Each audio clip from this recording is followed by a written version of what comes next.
안녕하세요 여러분. 오늘의 흥미로운 영상 내용은 스윙 스테이트를 위한 전투는 동점, 트럼프는 주요 이슈에서 우세, WSJ 여론조사 결과, 그리고 한국은행 기준금리 인하, 세계적 정책 완화 흐름의 동참에 관한 것입니다. 우선 좋아요 버튼을 누르고 채널 구독 및 알림 설정 또 잊지 마세요. 여러분의 관심과 지지가 저희에게 큰 힘이 됩니다. 첫 소식은 월스트리트 저널의 최신 여론조사 결과를 바탕으로 스윙 스테이트에서의 치열한 대선 경쟁을 설명드리겠습니다. 도널드 트럼프 전 대통령과 카말라 해리스 부통령이 맞붙는 이 대선 레이스는 매우 박빙이며 경제와 국경 안보 같은 중요한 이슈에서 트럼프가 우세한 것으로 나타났습니다. 하지만 해리스에게도 여전히 선거인단에서 승리할 가능성이 있습니다. 우선 미국의 7개 주요 접전주에서 유권자들이 어떤 후보를 더 선호하는지 알아보겠습니다. 이번 조사는 애리조나, 미시간, 위스콘신, 조지아 등에서 해리스가 근소한 차이로 앞서고 있는 반면 네바다, 노스캐롤라이나, 펜실베이니아에서는 트럼프가 근소하게 앞서고 있다는 결과를 보여줍니다. 전체적으로 트럼프는 46%, 해리스는 45%의 지지를 얻고 있어 대선 결과는 예측하기 힘든 상황입니다. 트럼프는 경제와 국경 안보에 있어서 더 나은 해결책을 제공할 것으로 여겨지며 10% 이상의 차이로 경제 문제에서 우위를 점하고 있습니다.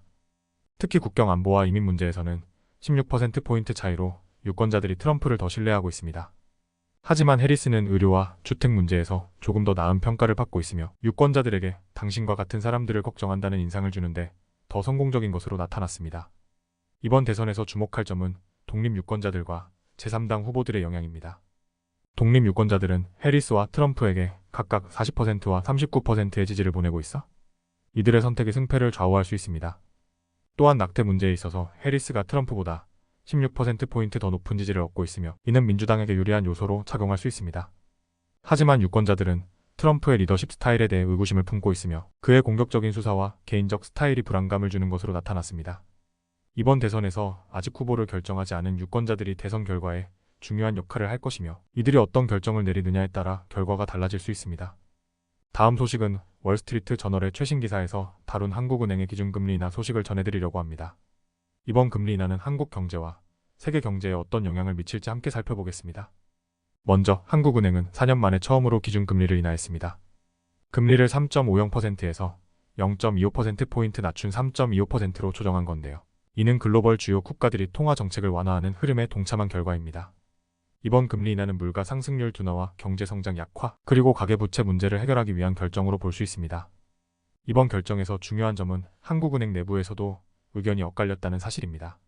한국은행 총재 이창용은 정책위원회에서 일부 위원들이 금리 인하에 반대했지만 다수의 위원이 금리 인하를 지지했다고 밝혔습니다. 추가 금리 인하가 있을 가능성은 있지만 단기적으로는 없을 것으로 예상되고 있습니다. 그렇다면 이번 금리 인하의 배경은 무엇일까요? 9월 기준 물가 상승률이 1.6%로 43개월 만에 최저치를 기록했습니다. 이는 한국은행의 목표치인 2.0%보다 낮은 수준입니다. 또한 미국 연방준비제도 패드가 최근 금리를 큰 폭으로 인하하면서 한국은행도 금리 인하 압박을 받게 된 상황입니다. 그렇지만 금리를 너무 빠르게 낮출 경우 주택담보대출과 주택가격이 급등해 금융 안정성이 위협받을 수 있다는 우려도 있습니다. 그래서 앞으로 금리 인하는 점진적으로 이루어질 가능성이 큽니다. 분석가들은 한국은행이 2025년 말까지 금리를 2.50%에서 2.75% 수준으로 낮출 것으로 예상하고 있습니다. 또한 한국의 수출 경제도 주목할 만한데요.